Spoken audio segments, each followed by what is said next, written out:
నందమూరి హీరోలైన బాబాయ్ బాలకృష్ణ, అబ్బాయి ఎన్టీఆర్ల మధ్య దూరం ఉందన్నది వాస్తవం. సందర్భం వచ్చినప్పుడల్లా బాబాయ్ మీద అభిమానం చాటుతున్న ఎన్టీఆర్ డైరెక్ట్గా మాత్రం మాట్లాడేందుకు ఇంకాస్త సమయం పట్టేట్టు ఉంది. ఈలోగా తమ కెరీర్లో బిజీ అవ్వడం వల్ల ఒకేసారి బాబాయ్ అబ్బాయిల సినిమాలు పోటీ పడాల్సి వస్తున్నాయి. ఆల్రెడీ ఒకసారి పోటీ జరగ్గా అభిమానులకు తప్పుడు సందేశం వెళ్ళింది. ఇక మరోసారి అదే తప్పు జరగబోతోందని తెలిసి ఈసారి అలా జరగకుండా జాగ్రత్త పడుతున్నారు తారక్. బాలయ్య నటిస్తున్న పైసా వసూల్ మూవీ ముహూర్తం నాడే రిలీజ్ డేట్ అనౌన్స్ చేశారు. కాబట్టి సెప్టెంబర్ 29న పైసా వసూల్ పక్కా రిలీజ్ అయ్యే అవకాశాలున్నాయి. అయితే సెప్టెంబర్ 21న జై లవకుశ రిలీజ్ డేట్ అనౌన్స్ చేసిన కళ్యాణ్ రామ్ మళ్ళీ పునరాలోచనలో పడ్డాడట.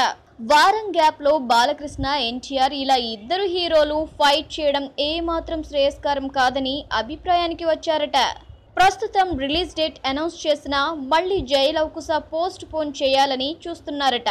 అభిమానులకు తమ మధ్య ఏం లేదు అని చెప్పడం కన్నా ఇలా పోటీగా సినిమాను రంగంలోకి దించితే ఖచ్చితంగా వారికి తప్పుడు మెసేజ్ పాస్ చేసినట్లు అవుతుందని తారక్ కూడా ఆలోచిస్తున్నాడట.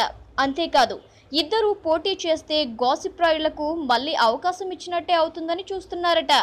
మరి ఈ విషయంపై క్లారిటీ ఎప్పుడు వస్తుందో చూడాలి.